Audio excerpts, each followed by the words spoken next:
Si vous avez déjà trouvé le job de vos rêves ou que vous avez déjà monté votre entreprise, ne regardez pas cette vidéo.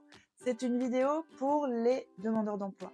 Alors peut-être que vous êtes en train de monter votre entreprise et que vous êtes encore demandeur d'emploi. Alors là, vous pouvez regarder. Vous êtes à la recherche d'un emploi ou vous êtes en phase de création d'entreprise et vous êtes inscrit à Pôle emploi.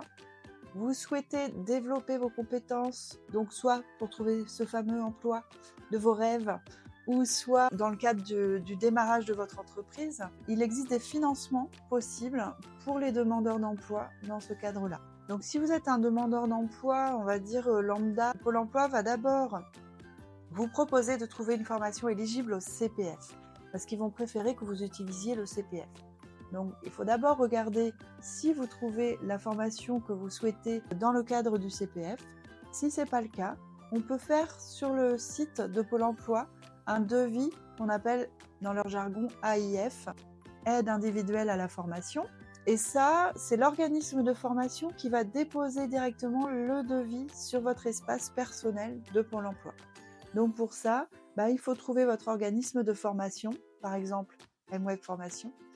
Et puis, on convient avec vous d'un parcours ou d'une formation que vous souhaitez faire. Et à ce moment-là, on fait un dépôt de devis sur le portail de Pôle emploi.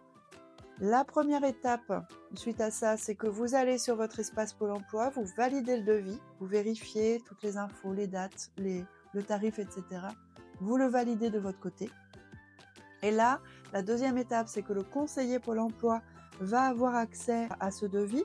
Donc, il est conseillé quand même de contacter dans la foulée votre conseiller, si ce n'est pas déjà fait, pour lui expliquer votre projet, pour expliquer ce que vous souhaitez suivre comme formation et pourquoi vous avez choisi celle-là plutôt qu'une autre. Ça, c'était la première étape. Donc, c'est le conseiller qui va voir le devis et qui va le faire passer à l'étape suivante ou pas. Donc, il peut directement le refuser. Et puis, la toute dernière étape, c'est si le devis est passé à la commission chez Pôle emploi. Si c'est OK, ce sera directement validé sur le portail. Donc vous le verrez dans votre espace personnel. Et moi, en tant qu'organisme de formation, je verrai également que le devis a été validé. Voilà, une fois que c'est fait, ça veut dire que vous êtes automatiquement accepté en formation et que vous allez recevoir les convocations, etc. Et la facturation, moi je la fais directement auprès de Pôle emploi.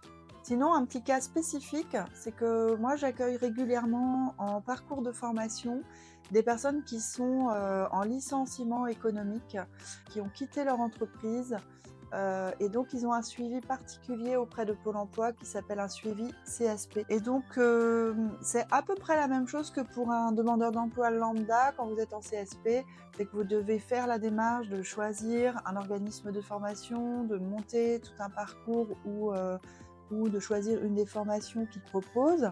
Et là, c'est également un devis, comme je disais tout à l'heure, AIF, donc un devis sur votre espace Pôle emploi. Mais parfois, il y a un petit intermédiaire, puisque quand vous êtes en CSP, vous êtes soit directement suivi par un conseiller chez Pôle emploi, ou soit vous passez par une structure un peu à part, comme un cabinet de conseil, ou je crois que j'ai eu l'AFPA récemment, donc qui se charge d'une partie du suivi des personnes en CSP.